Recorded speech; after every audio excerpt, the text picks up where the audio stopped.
Hello and welcome back to the channel. In today's video I'm going to be sharing with you how I made this stylish gypsy dress with a ruffle sleeve. So if this is something you like, please don't forget to hit on the subscribe button, give this video a thumbs up, and if you haven't yet seen the drafting tutorial, please go down to the channel, or I'm going to leave the link at the description box. So here is my front pattern, and I'll go ahead to unpin it this way, and I also cut out lining with this same pattern, and I added a soft stay to the lining. You can also go ahead and iron gum stay to the main fabric. And for this particular dress, I will be joining it with 1/2 inch on both sides, and also I won't be padding this because I'm making this as a ready to wear dress. This is the lining part. I ironed soft stay on it, and I'll also go ahead to place it this way, and I will be joining it with 1/2 inch also, just like I joined the main fabric. So for the sleeve part of this dress, this is what I cut out. This is about 7 inches by 30 inches long. I'll just go ahead and fold it all the way around. After I'm done folding this all the way around, this is what I have. So this 30 inches of length is not a standard.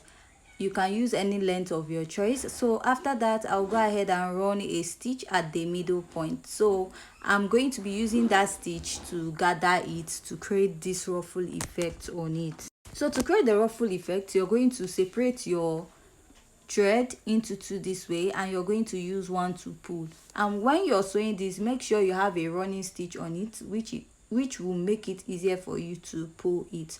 So after pulling this, you're going to be having a ruffle. So another way of making this is to use an elastic, but this is actually safer because an elastic can expand with time. So after I'm done dragging it, I'm going to go ahead to place like a strapless sleeve on it.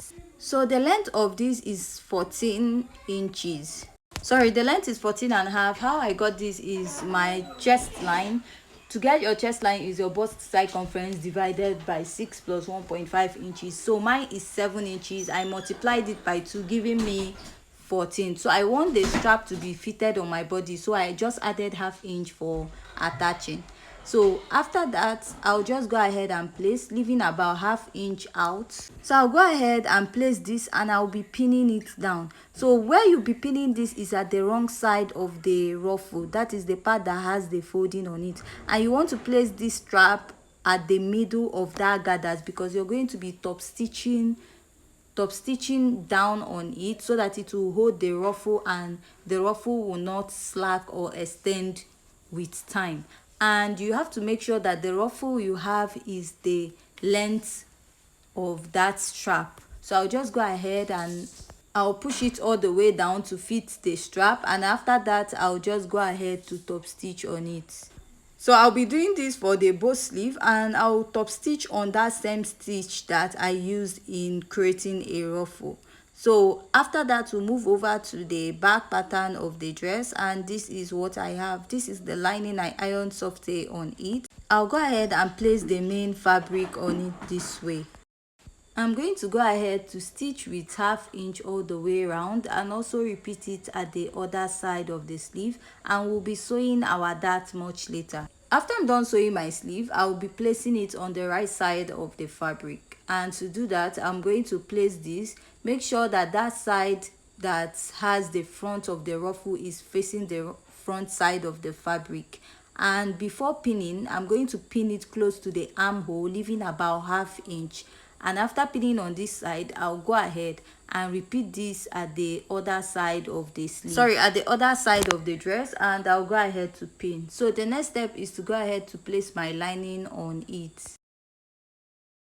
So after placing my lining on it this way, I'm going to go ahead to pin it all the way around, and I'll be pinning from the right side of my fabric, not the lining part, so that when I'm sewing, I will know how my neckline is going to look and the rest of my pattern.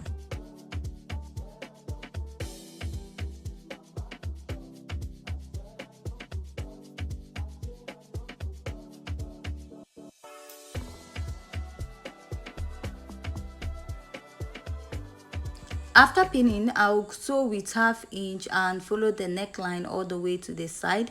And after sewing, I'm going to use my scissors and I'll notch it round.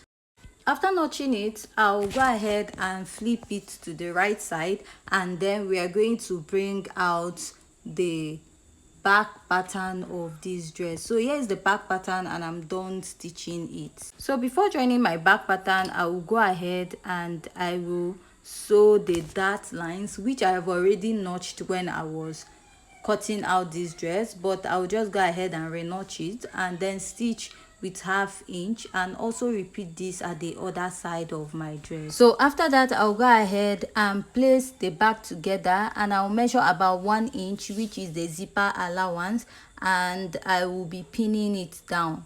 So you have to pin this before shaping your dress so that you not shape in your zipper allowance. So after that, I'll just go ahead to trim out the excess that I have and will be shaping this dress. So I'll just go ahead and pin this down. So to start shaping my dress, I'll go ahead to mark my shoulder to bust, shoulder to under bust, and my shoulder to waistline. So I'll go ahead and I will measure what I have here, and my bust circumference is 33 divided by 2. I have 16.5. So measuring here, I have 8 inches. So what I have left will be 8.5. So in case if you're wondering how we got the 8.5, my bust is 33 divided by 2.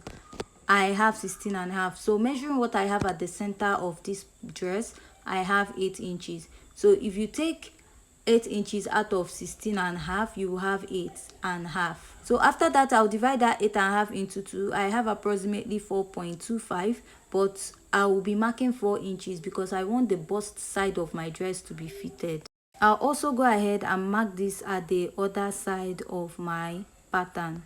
So I'll repeat this at the under bust, place my tape here, and what I have here is 6 inches. My under bust circumference is 28 inches divided by 2. I have 14 inches. So if you take 6 inches out of 14, you will have 8 inches left. So that 8 inches now, we'll divide it into 2 and mark 4 inches at this side, and then the remaining 4 inches we are going to mark it at the other side. So if you are wondering why we are shaping this dress this way, is because this is a bustier at the upper part of the dress. So if you shape it this way, this line will sit at the center or at the nipple to nipple point. So what I have at my under bust measurement is the same as my waistline. So I'll go ahead and mark the same at both sides, and I will connect this, and after connecting, I'll go ahead to shape it up. So after I'm done shaping, this is what I have, and I'm going to go ahead to fold this and I will notch the center of my dress. So after that, I'll go ahead to bring the lower part of this dress which we have already cut out, and I went ahead to hem the lower part. So after this, I'll also fold this up and get the midpoint, and I'll run a gather stitch on it. After running a gather stitch on it, this is what I have, and I gathered it. So I'll go ahead and also place the notched part of this dress on the notched part of the upper part, and I'm going to stitch with 1/2 inch. So I'm also going to take note of the 1/2 inch on the dress. I'll be using it as a reference point to join the lower part, and I'll also mark. So I'll just go ahead and also run a gather stitch on this other part, which is the lower part, and I've already done that. What I'm going to do now is to go ahead and gather this, and I'll also make a mark at the midpoint at both at the lower part and at the upper part of this dress, which I'll be using for a guide when I'm attaching this to the other side. So after that, we'll just go ahead and attach this with 1/2 inch, place the notched part touching the notched part, and at the part going towards the zip, you're not going to make it have too much ruffle because it might be difficult attaching this to your dress. So I'll just go ahead and pin down, and I'll be stitching down with 1/2 inch. So after I'm done stitching, this is what I have, and next we'll be joining the lower part of this dress. So for the lower part of this dress, I actually gathered it. So another thing I also want to say is that for this lower part, you're actually going to use more fabric than you used at the upper part. I did not realize this until I was sewing this dress. So if you used 2.5 inches for the first gathers, for the second gathers you're going to be using about 3.5 to 4 inches because of this ruffle effect you want on the dress. Because when I was placing mine, the ruffle was actually scanty, so I just ended up pleating it, that is making a pleat, because if you gather it too much, the upper part and the lower part, if they have the same amount of material, you'll be having like a balloon on top. It will not really give you that very free effect on your dress. So after this, you're just going to go ahead and place this, and you're going to be pinning. So you're just going to fold your fabric a little, the one on top, so that it will follow that gathers effect that you have also on that point.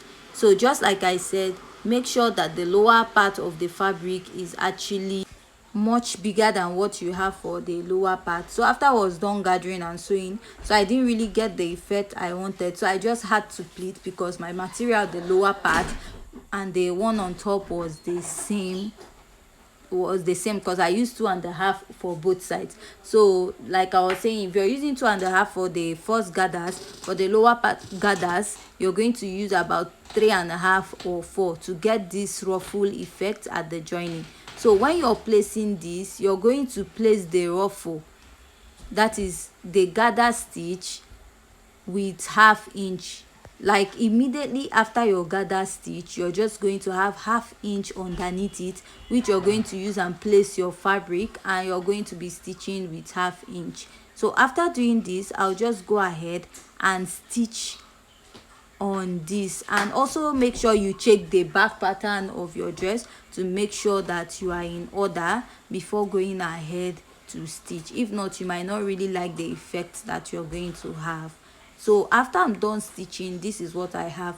Just like I said, I had to release my gathers and I ended up pleating it. So by the side of the dress, I went ahead to slit this, and I'm going to go ahead to fold it a little. You can also use your bias to turn this. So this is like the easiest and safest method to go around this. And also for the back part of the dress, I went ahead to stitch it with 1 inch, and I'll be attaching a zipper at the back of the dress. Then go ahead to attach the sleeve with 1/2 inch. So after I was done sewing, this is what I have. So if you find this tutorial very interesting and educative, please don't forget to hit on the subscribe button, give this video a thumbs up, and also join us in our next video.